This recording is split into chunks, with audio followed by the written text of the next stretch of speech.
Good morning, everybody. Welcome to this webinar where we are going to be looking at how we can increase our first meeting conversions. Because when you get this right, you make more money, you feel more confident, and you can help more people. So it's a really, really important area to focus on. And I've been long fascinated in this particular meeting because it still really amazes me that you can meet a perfect stranger. And if that meeting goes well, they will hand over their life savings for you to manage. I still find that a thing of amazement. And I've actually been carrying out my own research on this particular meeting to see what I can learn and to see what I can share. Now, it turns out that there are actually four things that a perfect stranger wants from that first meeting. And if you can deliver them, you can expect a conversion rate of around 71%. So I shall reveal those as we go through. But before we get going, I'd just love to get a sense from you. If you held a first meeting today, and chances are you might have some booked in later, how would you rate it out of 10? And you can put your number in the chat. You can set it to just sending it to me, or you can set it to sharing with everybody. We've got a 3. Thank you for being honest. A 7. Yep. Great. Well, I hope I will get those numbers increased as we go through. An 8. That's brilliant. Okay. So I'm interested to know what you're drawing on in terms of criteria here, whether that's how much talking you do versus the prospect does, or how confident you feel. But my next question to you is, how confident are you on a scale of 1 to 10 that that person would then become a client? Is it around the same number, or is it a bit lower? What's your conversion rate currently like? About 5, about 7. Okay, so if it's slightly lower, what do you think you need to nudge that up 1 or 2 points? Is it a process? Is it a better structure? Is it a better way of asking questions? Is it asking for the business? What do you think would help you convert more from this point of view? And I will be revealing some things that other people have shared with me. Yeah, showing the value that you'd add. Very common, John. Good to have you on here. Showing the value. Yeah. Same as John. Yeah. uh, okay. Well, if we've not met before, my name is Melissa, and I specialize in helping those in the finance sector to communicate more effectively. Advisors typically come to me because they want to make more money, help more people, and feel more confident. And often it's around the communicating the value piece, as some of you have mentioned already. And I spent May interviewing many advisors around their first meeting process because I was super interested in, what's working well out there, what are people struggling with.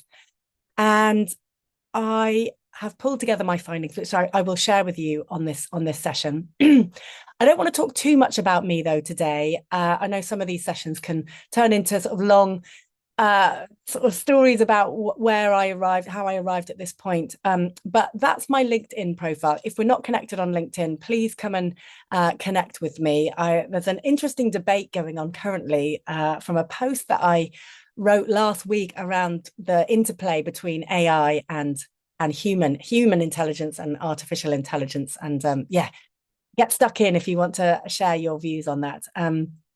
But essentially, my background is psychology, and I've combined it with communication and specialized in the finance sector. So in today's session, I want you to be able, by the end of it, to spot the 5 common mistakes which often are impacting your initial conversations. These are things that I see time and time again and really get in the way. I want you to understand a simple process that you can follow, which will help you attract your right type of clients, those ideal clients you want to work with, and then have conversations that you can then hopefully bring them on board with you and follow a simple process. all of which without sounding salesy. No one wants to sound like a pushy salesperson at all. But we do want to sound like a confident guide, and working with you, if they are the right person, is going to be the next logical step. And I will reveal those 4 things that you need in place to get this 71% conversion rate.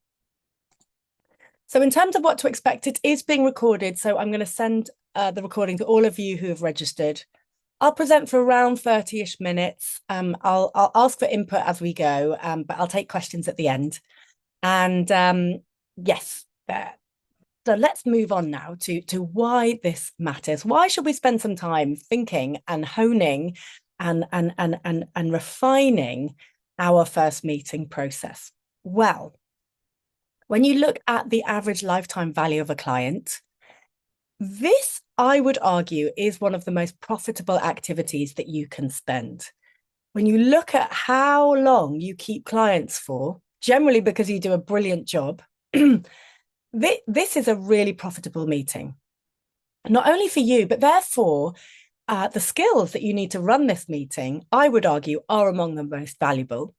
And of course, for your clients, it is one of the most life-changing meetings that they can have.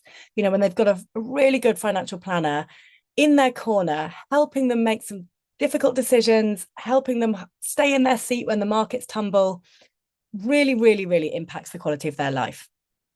Now, these figures are, of course, fairly conservative because they don't take into account the referral opportunities that they often bring with you. And I'm sure that many of you get your new business from referrals, but also the churn is pretty low. You tend to keep clients in this industry for a long time.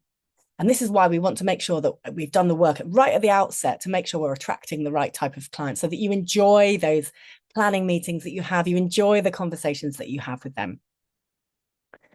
Now, the other thing you might not know is that this is Morningstar's research, that most prospects only interview 1 or 2 people before they make a decision. So this means we really don't want to be practicing and rehearsing in front of them. We want to be fluent and competent and confident when we're in front of them. And of course, the other thing to say is there is a big gap. This advice gap is not shrinking. There are a lot of people out there that are still not getting advice.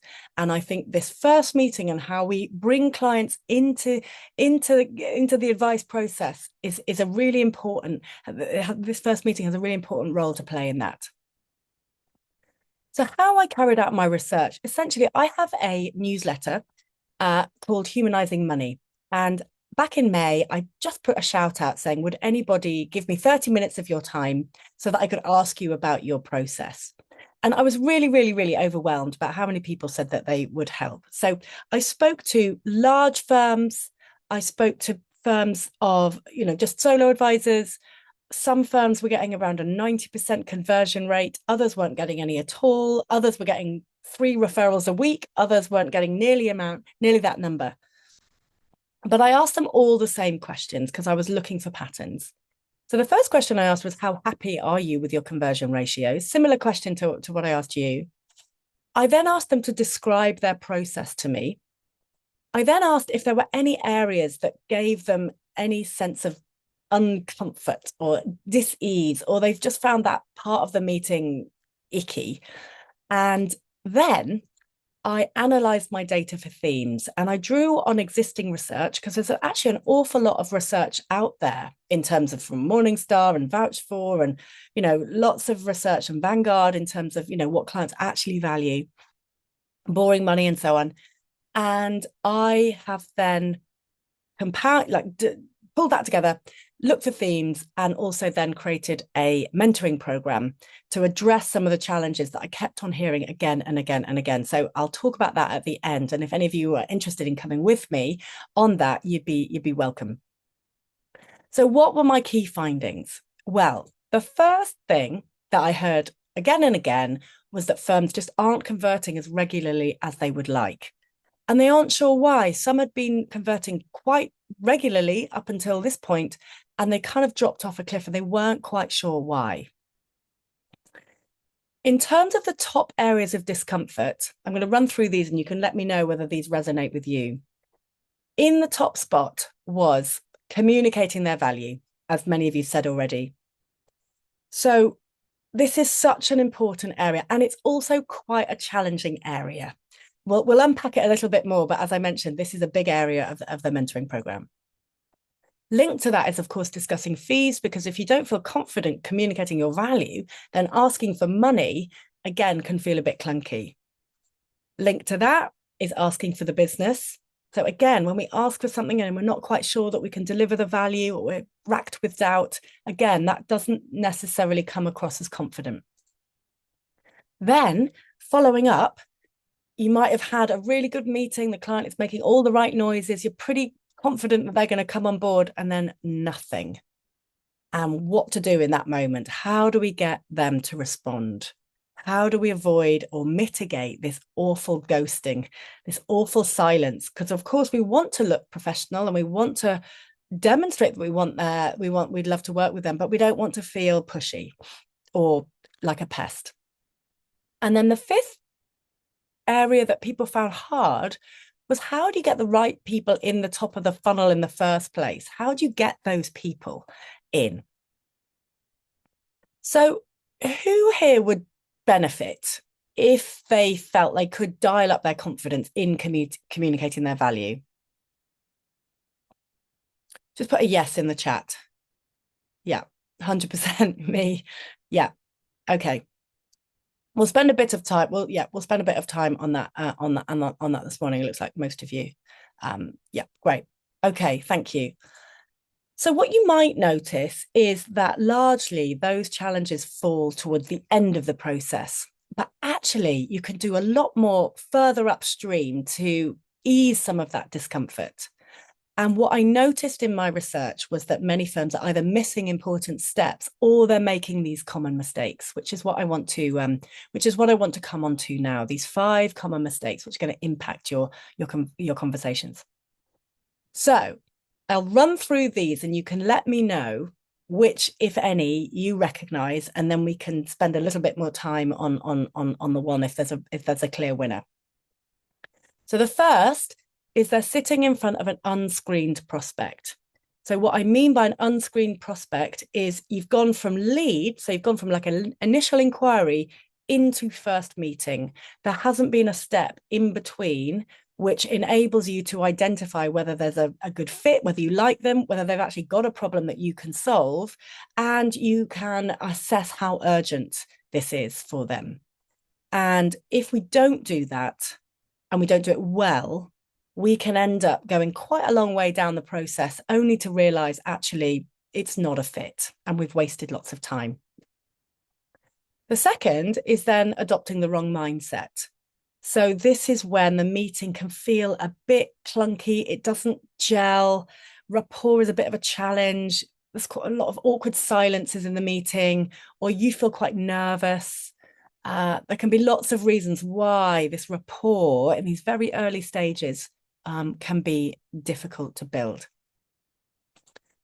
Third is asking ineffective questions. And this is where often when we're thinking about how to demonstrate our value and communicate our value, often this rests on us not asking good questions. And I'm a big advocate of asking powerful questions at the right time, in the right sequence. Fourth is talking too much and not listening enough. And this can result in us leaving without knowing too much about the person in front of us. And what we know from a lot of research is that when prospects leave that meeting, they need to feel like you understand them. And there can be this tendency because they come in with these technical questions and we want to help. Very often we got into the industry because we want to help people, and they ask us a question that we can answer, and we can spend a lot of time on that subject. And unfortunately, that's not that effective in terms of bringing people on board. And then the fifth is simply just lacking this simple process to convert. It's simply asking, having a good structure, it's having a good process, and often there are some gaps in this process. It doesn't flow as quickly and as seamlessly as it could. So let me know, which of those do you think you recognize or resonate with you the most? Five, straight out the gate. Okay. Five and three. Yeah. Yeah, I mean, process can sound really boring, and yet it really is so important in increasing our conversions. Yeah, I screen people, but then I find it hard to turn them away. And that, honestly, Victoria, you're so not alone with this. And this is one of the big reasons I hear time and time again that people don't do this step, especially if that person has come via a referral. It definitely needs to be handled with skill and care. But yeah, I hear you. When dealing with referrals from good existing, yes, exactly, without being rude. There is definitely an art to this, Marcus, 100%. And it's something that we do spend some time on and does need yeah, careful communication. Yeah, okay. Good. Well, you're all in the right place, so that's excellent. So it's generally 1 and 5, I would say, is yeah, again, process. Okay. So let's start with this unscreened prospect situation. Now, as a really effective screening step rests on having a very clearly identified ideal client. And very often people will say to me, yeah, I'll just work with anyone that will pay my fee. And unfortunately, that means it's really difficult to refer you. And it's very difficult to then get the right messaging on your website, in your newsletters. So we spend a good chunk of time helping you identify who are those people that not only you really enjoy working with, because of course you're going to keep your clients for a good chunk of time, generally because you do a good job, but it then really helps those who know people like that to send them your way. So thinking about, who do you enjoy working with? What's the kind of problems that you like solving? What stage of life do you particularly enjoy helping people with? And those are the kind of questions that we help you get clarity on. So in order to increase your first meeting and conversion, you should know by that point what's prompted them to get in touch, why now, like how urgent is this, and see the potential of fit. And they should know by the time they get to the meeting what they're going to be talking about so that they can feel comfortable being open with you. And often, when in my research, when I was talking to so many people about first meetings, there are so many different ways that firms approach this first meeting. Some are keeping them more along the fact find, more at the fact find end. Others are asking, what would you do if you only had 24 hours to live? So there's a huge range out there that Joe Public are being, invited to without having much of an idea about what they're going to be talking about. So in my mind, screening means that your website has clearly spoken to them, because even if they've been referred, chances are they're going to have been on your website and they've gone, yeah, I think these are kind of my type of people. It's definitely worth a call. And or your referral process is honed and nicely refined. So you've got your ideal clients out in the world, finding people and sending them to you, and they've got that clarity on that. Ideally, they are aware of your fee structure. Now, this is a very, very thorny issue for many people. It causes a lot of discussion for many firms. But essentially, they need to know whether they're shopping in Waitrose or Aldi. They need to have a ballpark. What we know about the human brain is that it really struggles with a lot of uncertainty. So we need to be able to strike the balance between giving enough certainty without overwhelming them. And so the instruments really of screening it involves your website. Some firms use a questionnaire, but my favorite way really is through a call, 20 to 30-minute call. So I'm going to run through some pros and cons of this. Now, the biggest pro for me is that it's the first human touch point. So this is the opportunity to hopefully see the whites of their eyes if you do it through Teams or Zoom. You are then laying some foundations. You are then earning the right to ask some more thought-provoking, some more potentially sensitive questions when you get to the first meeting. you're able to then identify the need and the urgency and the fit. Much easier to identify that through a call than a questionnaire. It saves time, as I mentioned at the beginning, and you just don't want to go a long way down the process to only realize actually you spent maybe an hour and a half, or you've driven somewhere and it's not right.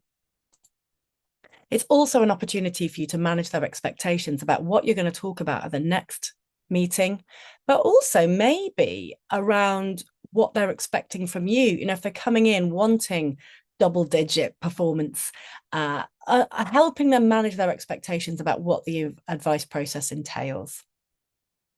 Now, the downside is, you know, some people say, yeah, but it takes time. I would argue it only takes 20 to 30 minutes and it does save you time. If you charge, a fairly modest fee and you've got a very, very, very well-honed niche and everybody's coming to you via referral, some firms think that it's less efficient. I still think it's worth doing. But as many of you've alluded to earlier, people worry it sounds rude. And that's simply because they haven't quite got the right language to send them somewhere else. But it does need to be handled with skill and care. And some firms have either, you know, admin staff doing it, or it goes to somebody else. I have to say, I'm a big fan of actually the advisors doing it. I think it just helps with that continuity of experience for the person who's hoping to come on board.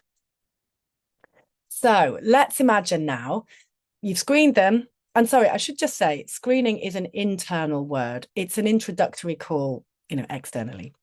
So they've had the introductory call. It's looking good. Let's turn to the meeting itself. And this is where your mindset has such an important part to play. So many people will be in this mindset of, oh my gosh, this meeting is so important. It's, as Melissa said, one of the most profitable meetings that we can have. I've got to look really impressive. I must showcase my technical knowledge. I need to be making sure that I'm closing, because I really want this person to come on board because I've got so far and I know that they're, you know, a good fit. And we can put all of this pressure on ourselves.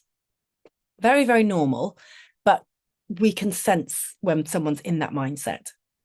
And then the other thing that people struggle with, that I hear fairly regularly, is this unease around the fee discussion. Is, oh, am I communicating my value? I mean, I find this stuff really easy. Surely, can I really charge that? And there is this doubt in both the expertise that you have, simply because you've had a lot of training and generally find this stuff easy, but not everyone does. Or just this sense of self-doubt, which can, you know, stem from many areas. So what I would say to you is simply just set the intention to connect with this other human being. Set the intention to connect. And this is why having a good structure to your meeting is really helpful, because once you know where you're going in this meeting, rather than winging it, it allows you and frees up you to be really, really present with them. Now, from a neuroscience perspective, why this is important is because we can sense when somebody has an agenda, or they're trying to manipulate us, or we can just sense it, can't we? And that's due to these mirror neurons that we've got in our prefrontal cortex, which is essentially like neural Wi-Fi. So we can sense someone's emotions and we can sense someone's intentions. So if you are a bit nervous going into a meeting, it is really important to ground yourself and think about, you know, why are you doing this? Why have you become an advisor? Why do you want to help people make smart decisions with their money? And that can really, really, really help with settling your nerves and thinking about why you do this in the first place. So let's now move on to asking effective questions. And if we're in the wrong mindset, of course, then asking clunky questions or ineffective questions is kind of often the next thing that happens. So what happens when we ask an ineffective question? We've all done it. Jot in the chat what you notice if you've asked a question and it kind of like sinks in the room, or you kind of maybe you've overreached and you've asked a big question that they weren't quite ready for. Um, what's your experience? Anyone want to share what happens?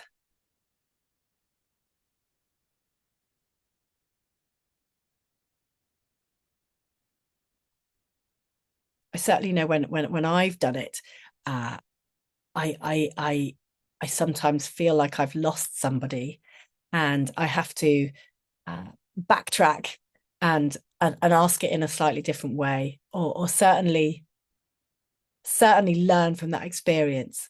Um, what I notice happen when we ask an ineffective question, oh hang on, yeah, is yeah, you lose your confidence, exactly, and we can lose our confidence, and then we want to make sure that they feel confident handing over their life savings to us, so we need to be really confident. The room feels flat and you just sense that you've missed the mark. Yeah. I get a don't know, which puts all the emphasis back on me. Yeah. So I think four things can happen. Lewis, you've popped your hand up, but I'm unable to unmute you. So if you wouldn't mind just popping your response in the chat, then I can see it that way. No problem. So you might get a short answer when you're looking for depth or you're looking for details. And then you kind of have to try and, restart the conversation again. Or you get a no or I don't know, and that can lead to dead air or awkward moments that sort of, you're lurching from one awkward moment to the next. It can be, damaging to rapport. You might get a defensive answer. And so this is perhaps because we've not earned the right yet to go there to ask that question. We might not have managed their expectations well enough. So the question has sort of come out of the blue, or we haven't framed it very well. So a client of mine was telling me about a meeting she'd had where the reason for the meeting, like many of you will know, is they were approaching retirement and wanted to know essentially when they could retire and whether they were going to have enough. And she asked, what savings do you have? And unfortunately, that question got a defensive answer. She could see the defenses go up immediately and felt like they were just thinking, oh, you only want to know that because you want more of your hands on my money. And that was because she'd not really framed it properly. She hadn't really, when I talk about framing, you're basically laying out the intention for asking the question. And the fourth area is simply that if we are asking lots of questions that are directed in the technical domain, which is very, very common, what we're doing is we're not really moving the conversation to how we demonstrate value. So remember, people are typically coming to us because they have a human question, as Neil Parker talks about. Human questions generally are in the form of, have I got enough? Will I always have enough? Will I be okay? But they are dressed up often and they will ask originally technical questions. And it's our job in the meeting to hold their hand and make sure that we're actually asking the right human questions. And that's where our value often lies. So a few questions that I think are hard to answer in a first meeting, especially if they've had no warning in any of the pre-meeting comms. What does financial security look like to you? Now, of course, we might think that that's a really easy question to answer because we think about that all the time. Actually, there's some research out there that shows that people will give more attention, more consideration to a 3-week holiday than a 30-year retirement. This is a big question, which if people haven't given any thought to, it might overreach. What's your earliest memory of money? Now, again, if people are coming in thinking they're talking about tax strategies and inheritance planning and so on, Asking this question is a bit of a strange one, and I know it's very common over in the States. I don't know whether how common it is here, but there's a lot of US podcasts that I know lots of you listen to, and I have some challenges with this question. And then I'm going to go on a limb with this one, because I know it's a popular one. But if you were to imagine life 3 years from now, what would have had to happen personally and professionally for it to be deemed a success? So again, great question, but a big question. And that requires a lot of consideration and a lot of thought and a lot of reflection. So that needs warming up. That might need some stepping stones before you ask it. Now, if on the screening step you had realized that this person had just got divorced or was thinking about getting divorced, and she'd done, or he or she had done, quite a lot of reflection, then maybe, but certainly in my book, not if they are coming in thinking about saving tax or selling their business. So what can we ask instead? What would make this meeting an excellent use of your time? Now, I love this question. This is inspired by David Scarlett. Many of you may know his work. And why I love this question so much is because it signals to the person that they are the main character in this meeting. And you want to make sure that they are going to get exactly what they want from the meeting. Now, if they then go into asking lots and lots of technical questions, should I do a drawdown or should I do an annuity? Then there is a skill in terms of deflecting that and saying, yeah, actually you can't answer it. But we can go through different coaching approaches of how you then move the conversation into more of the human realm. Now, why this is also a good question is because at the end of the meeting, you can circle back and you can say, you wanted to cover X, Y, Z. How much progress have we made? And then they feel like listened to, they felt like a priority. So lots of benefits to asking that question. What are you looking for? Now, one of my mentees, Harriet, was sitting in front of a very senior executive a month or so ago, and he arrived at the meeting. She'd screened him, and he had said, we've got some properties. We're thinking about retiring, and so she was like, great. Came into the meeting. He outlined all of his pots and tapered annual allowance, and he knew a lot about financial planning. And because she'd been on the course, she didn't get flustered. She might have thought at that point, oh my gosh, how on earth am I going to add any value here? But she asked, so it sounds like you know a lot already. What are you looking for from me in this relationship? Such a good question, and one that often gets missed. And then he was able to say, well, I know what I'm doing right now, but if I keep working in this job, I'm going to be dead by the time I'm 50. So boom, straight away, urgent problem. And he wanted to know, what the various options were that he had. So this is why asking, what are you looking for?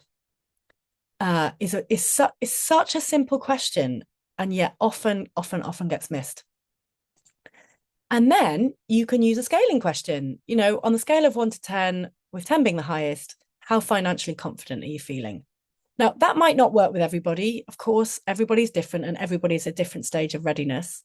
But if you've got people who perhaps haven't got loads of idea about what they're doing, they haven't got lots of technical expertise, but maybe their husband's just died, or they're getting divorced, or there is some emotional trigger to why they're in front of you, carefully asking this question at the right time can be really good.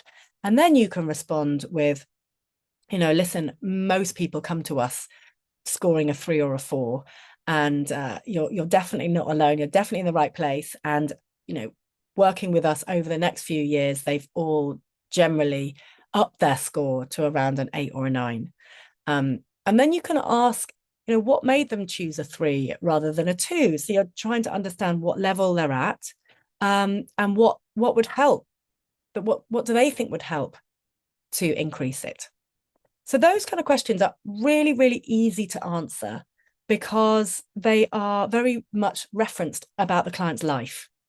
And yeah, we're very aware and can talk about our lives. It's hard for us to talk about financial goals because many of us don't necessarily have goals. So yes, what is important though is the timing and the sequencing of your question, because a poorly timed good question really is no longer a good question. Now, of course, it's all very well asking these good questions, but we need to listen to the answer. And very, very often, advisors are talking too much and not listening enough. And this means, as I said earlier, that clients can leave, prospects can leave without feeling like you've really understood them. So what I notice is advisors often talk too much about themselves, especially at the start of the meeting. And I understand why they do this. They want to set out their stall and demonstrate their credibility. But often that, I would argue, that needs to be much more concise, and the prospect, the person in front of you, needs to be telling you what they want to be talking about. They often talk too much about technical topics. And of course, related to that is then using a lot of technical language. This is one of the things that women fear a lot about when they come to see an advisor, is not being able to understand a lot of the acronyms and the terminology, which I know many of you aren't using it, to make people feel like, oh, I don't really understand what they're saying, so they must be worth their fee. Actually, what we want to do is make sure that they are with us and are understanding what we're saying. Or very, very common, people get asked technical questions and they answer them. And that has two sort of outcomes. One is which the person can go away and think, oh, I can do this myself. That's brilliant. Or, oh my gosh, that was an awful lot of information. I am rendered stuck and helpless because I just don't really understand what I should be doing. And it all sounds really important. And I'm probably going to be making expensive mistakes. So I'm interested to know, do any of you recognize those three areas? Do you feel like maybe you talk a little bit too much about yourself at the start, or do you talk about a lot of technical topics, or do you feel like you give too much away? The last one, yeah. The last one is definitely the thing I see the most. And it definitely is an art to be able to give them a little bit, but not answer the whole thing. The key thing to remember though is when we I give advice before they pay for it. Yeah. And often, John, so common. Often this is because we haven't been able to articulate our value or communicate our value, and we do that by asking really good questions. So yeah, when we're talking, we're not learning. So fifth mistake is not having a process. And really, it sounds really boring. And yet it's really, really, really important in terms of improving your conversion. So who here feels like they need to do a little bit of work on their process? Because when you know you've got a good process, you know what the next step is at every stage. You know what to say, you know what to send. Yeah. And you're not reinventing the wheel each time. And what I often notice is that you might have had a really good meeting, and then the process isn't refined enough to send out that letter within 24 hours after the meeting. Okay, so this is what Harriet was also struggling with. She hadn't really identified a target audience. She struggled to communicate value and fees, and she just made a few tweaks and instantly got 2 new clients within the first 3 months. These aren't big changes, actually, because often, you've done loads of technical training. It's just more about the communication side of things. So this is where the first meeting mentoring program comes in, and I've split it up between what you can do before, during, and after a typical meeting, so that this meeting goes super well and you can increase your conversions. So the first part is we really do spend, as I mentioned, a good chunk of time on your ideal audience. We then look at how do you run these initial introductory calls. How do you politely part ways if they're not a good fit? So if you're not running that step currently, this is in a box, as it were, that you could go with straight away. Then we look at what to do during the meeting. So this is really where we help you identify how you ask good questions. I give you a structure for the meeting. Very often, people don't have a good structure for their first meeting. And this means that they miss opportunities. And it also then means that they can focus too much on the technical side. There's a lot to be listening to in a first meeting. And this is why having a structure is really important. We do a lot around how you manage people's expectations and how you discuss fees confidently, because you've been able to articulate where you add the value, and then working with you is just simply the next step. So lots of scripts and templates and questions and checklists and so on. And then lastly, what happens after the meeting? So you've had a really good meeting. How do you capitalize on that momentum? And how do you send that letter so that it sounds very like you and has covered much of what the person has talked about? And yeah, unfortunately, I know lots of people out there are getting ghosted, and I think there's lots of reasons why that's happening. And it's essentially, I don't know, I'd just be interested in, maybe you're not getting ghosted as much as I hear. But it's an extremely frustrating position to be in, because you've spent a lot of time and energy getting someone to this place, and you are kind of full of optimism and full of hope, and then nothing. And it feels like you lack some agency in knowing what to do at this point. I find clients lose interest or go cold following a good meeting as I wait for information from pension providers. Yeah, I hear this. I hear this a lot, but there are ways that you can keep that momentum up. I think a lot of it is around having an appreciation of psychology, and this is what I teach you.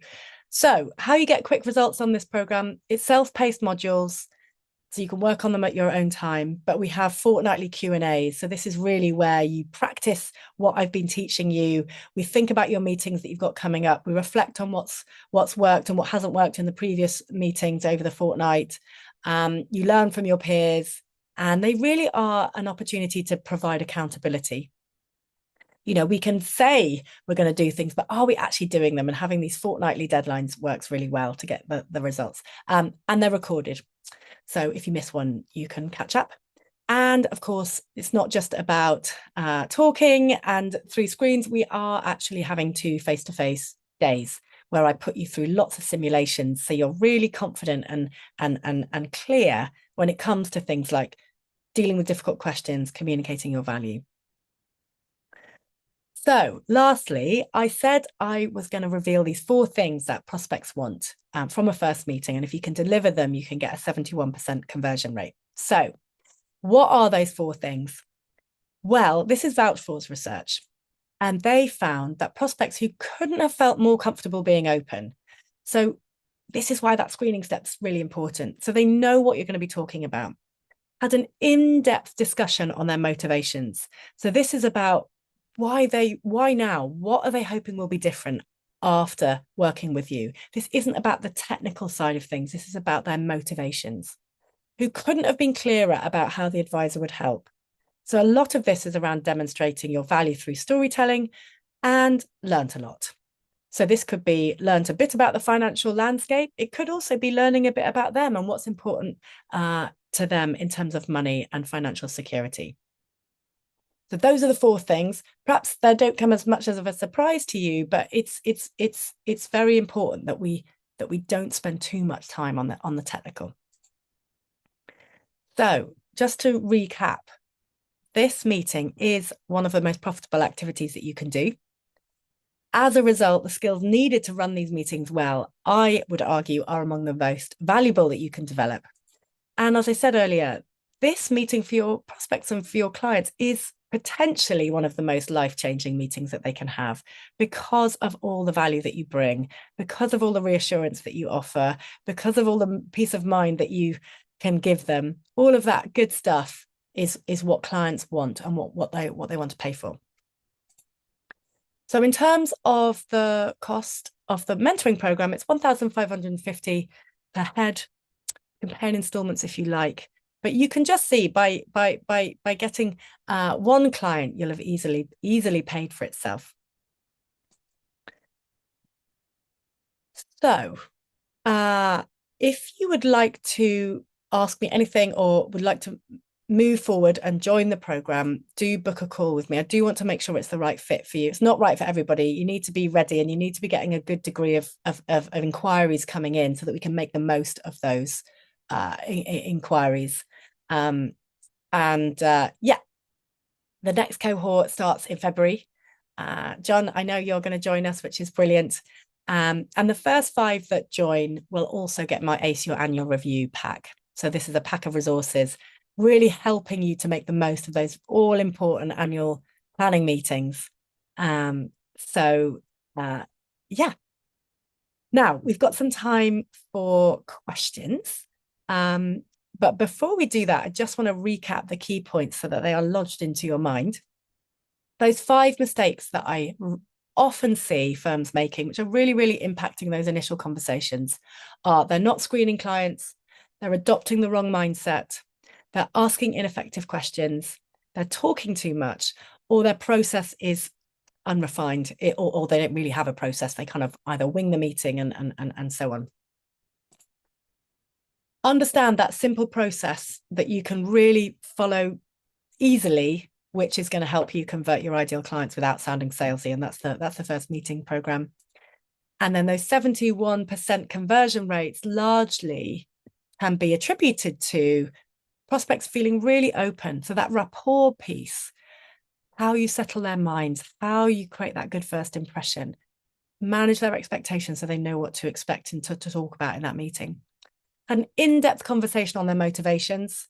So making sure that that's where you spend a good chunk of the meeting.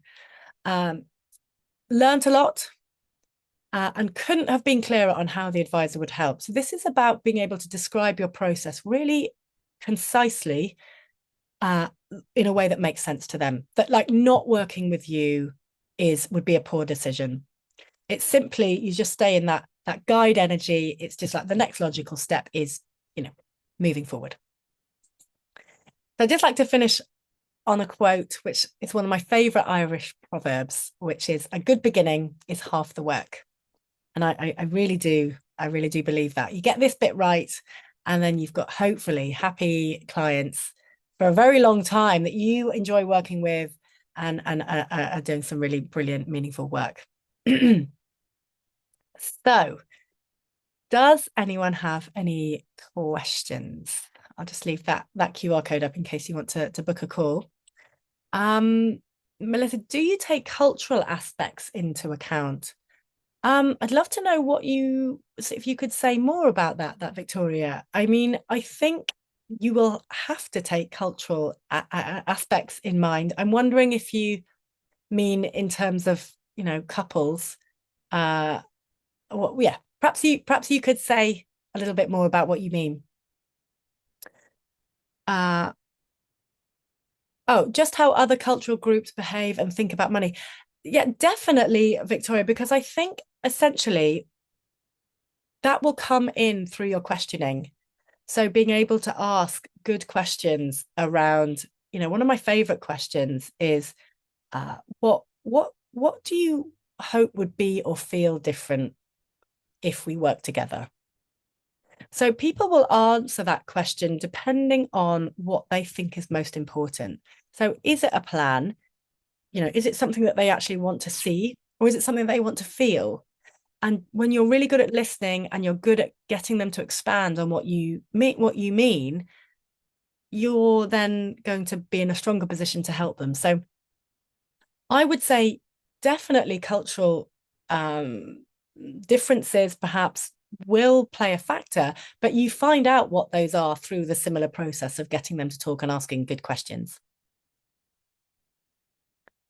Um, how long should the first meeting be? What is too long or too short?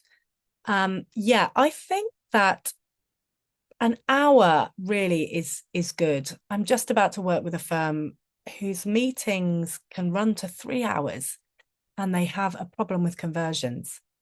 And yeah, I think I think that's too long. Yeah. So I would say you can cover an awful lot in an hour.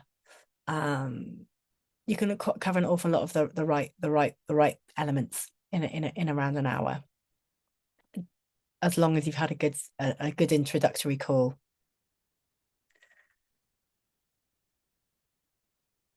Does anyone else have any questions? Mark has got to run. That's absolutely fine.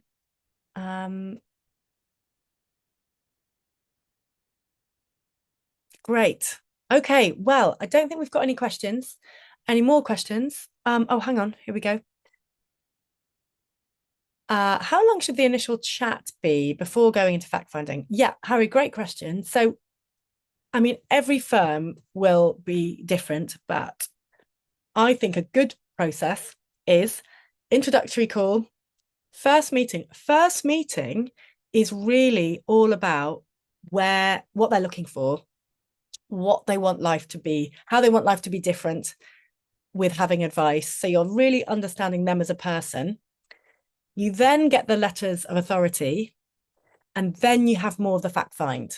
So yes, of course, you'll have to do a little bit of fact finding in the meeting in terms of, general asset bracket. Uh, and asking about that needs to be done, of course, with care. But because what we know about how we make decisions, remember, we make decisions primarily emotionally and then then justify with logic. So if we go in too heavily on the logic end, then we haven't necessarily built that momentum. We haven't built that desire. So that needs to come once you've got their agreement. And then that's the order from a psychological perspective that helps to improve conversions. Happy to talk more about that if that's helpful. How long should you wait before you chase up a prospect? Yeah, it's a good question, that, and I'm going to give you an annoying answer, which is it's going to depend. If I would typically, I would depends how you've left the meeting. But let's say you follow up within 24 hours after the meeting, and you then are waiting for letters of authority. I would essentially say, I will be in touch again in whatever time frame. But I would try and like keep that momentum up through the week, because they're fired up. They've just had a really interesting conversation about money. But typically around, I would say, if you haven't heard from them in 2 weeks, then that would be a good benchmark to follow up. But your wording will need to be careful. And we'll talk about that in the program, John.